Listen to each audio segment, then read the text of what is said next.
தேமுதிக தலைவர் விஜயகாந்த் காலமானார். கொரோனா தொற்றுக்கு சிகிச்சை பெற்று வந்த அவர் சிகிச்சை பலனின்றி இறந்துவிட்டதாக மருத்துவமனை சார்பில் தெரிவிக்கப்பட்டுள்ளது. மதுரை மாவட்டம் திருமங்கலத்தில் 1952 ஆண்டு ஆகஸ்ட் 25 அழகர்சாமி என்ற ரைஸ் மில் முதலாளியின் மகனாக பிறந்தார் விஜயராஜ் என்ற விஜயகாந்த். படிப்பில் பெரிதாக ஆர்வமில்லாமல் விஜயகாந்த் தினமும் நண்பர்களுடன் இணைந்து தியேட்டருக்கு சென்று எம்ஜிஆர் திரைப்படங்கள் பார்ப்பது வழக்கம். ஒரு கட்டத்தில் எம்ஜிஆரின் திரைப்படங்களை ஒவ்வொரு காட்சியையும் விளக்கும் அளவிற்கு சினிமாவின் மீது ஆர்வமானார். அதனைத் தொடர்ந்து விஜயகாந்த் சென்னைக்கு சென்று சினிமாவில் சாதிக்க வேண்டும் என முடிவெடுத்து விட்டார். சென்னை வந்தவரை தமிழ் சினிமா உடனே அள்ளி அணைத்துக் கொள்ளவில்லை. எங்கு சென்றாலும் விஜயகாந்த் கருப்பு என அவரது நிறத்தை காரணம் காட்டியே பல நிராகரிப்புகளை அவர் எதிர்கொள்ள வேண்டியிருந்தது. தொடர் முயற்சியால் 1979 ஆண்டு M.A. காஜாவின் இயக்கத்தில் இனிக்கும் இளமை என்ற திரைப்படத்தில் நடித்து தன் திரைப்பயணத்தை தொடங்கினார். M.A. காஜாவிற்கு விஜயராஜ் என்ற பெயரில் விருப்பமில்லை.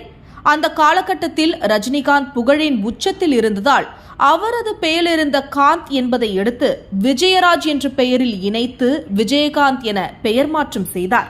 சட்டம் ஒரு இருட்டரை, தூரத்து இடிமுழக்கம், அம்மன் கோவில் கிழக்காலே, உழவன் மகன், சிவப்பு மல்லி என அடுத்தடுத்து வெற்றி படங்களை கொடுத்து தமிழ் சினிமாவின் முன்னணி நாயகர்களுள் ஒருவரானார் விஜயகாந்த்.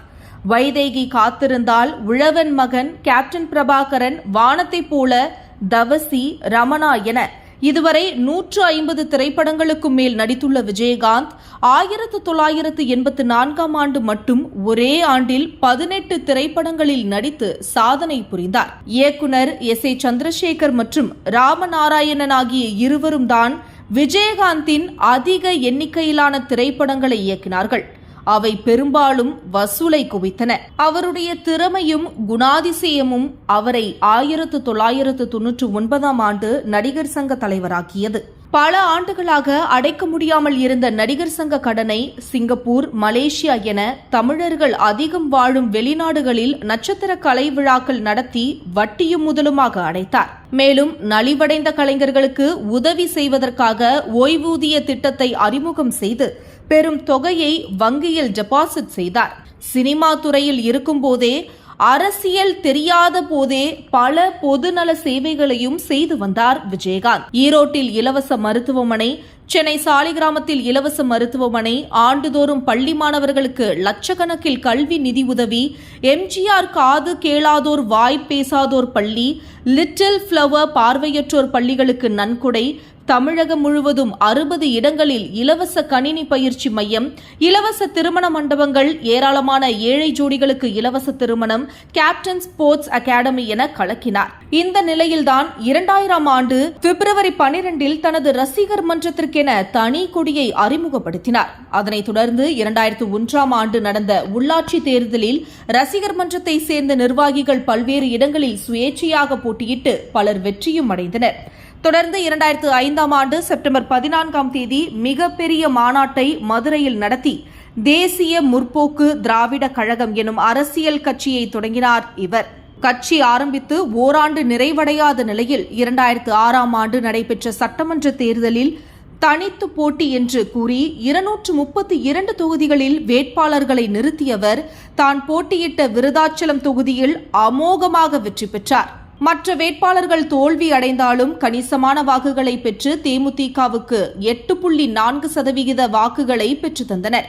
இப்படி தனித்தே போட்டியிட்டு வந்த நிலையில் முதன்முறையாக 2011 ஆண்டு நடைபெற்ற சட்டமன்ற தேர்தலில் அதிமுகவுடன் கூட்டணி அமைத்து தேர்தலை சந்தித்த விஜயகாந்த் 29 இடங்களில் வெற்றி பெற்று திமுகவையே பின்னுக்கு தள்ளி சட்டமன்ற எதிர்க்கட்சி தலைவரானார். அதன் பிறகு அரசியலிலும் விஜயகாந்தின் உடல்நிலையிலும் இறங்கு முகம்தான் ஏற்பட்டது. 2014 நாடாளுமன்ற தேர்தல், 2016 சட்டமன்ற தேர்தல், 2019 நாடாளுமன்ற தேர்தல், 2021 சட்டமன்ற தேர்தல் வரை விஜயகாந்தின் தேமுதிக படுதோல்வியை சந்தித்தது.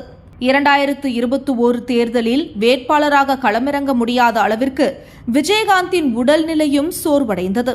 இந்த நிலையில்தான் கடந்த மாதம் 18 திடீர் உடல்நலக்குறைவு காரணமாக சென்னை நந்தம்பாக்கத்தில் உள்ள மியாட் மருத்துவமனையில் விஜயகாந்த் அனுமதிக்கப்பட்டார். வழக்கமான மருத்துவ பரிசோதனை தான், ஓரிரு நாட்களில் வீடு திரும்புவார் என தேமுதிக தலைமை கழகம் தெரிவித்து வந்த நிலையில் 29/11/2023 அன்று மியாட் மருத்துவமனை சார்பில் வெளியிடப்பட்ட அறிக்கை அதிர்ச்சியை தந்தது. அதில் அவரது உடல்நிலை சீரான நிலையில் இல்லாததால் அவருக்கு நுரையீரல் சிகிச்சைக்கான உதவி தேவைப்படுகிறது. அவர் விரைவில் பூரண உடல்நலம் பெறுவார் என்று நம்புகிறோம்.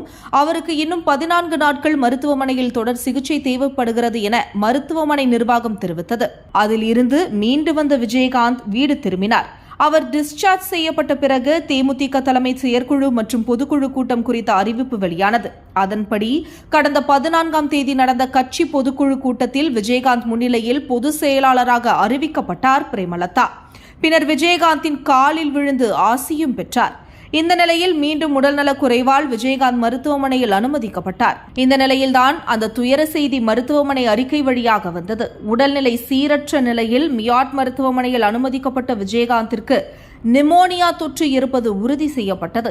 ஏற்கனவே நுரையீரல் தொற்று இருந்த நிலையில் அவருக்கு மூச்சு விடுவதில் சிரமம் இருந்தது. அதனால் அவருக்கு வென்டிலேட்டர் பொருத்தி தீவிர சிகிச்சை அளிக்கப்பட்டு வந்தது. இந்த நிலையில் சிகிச்சை பலனின்றி தேமுதிக தலைவர் விஜயகாந்த் உயிரிழந்தார்.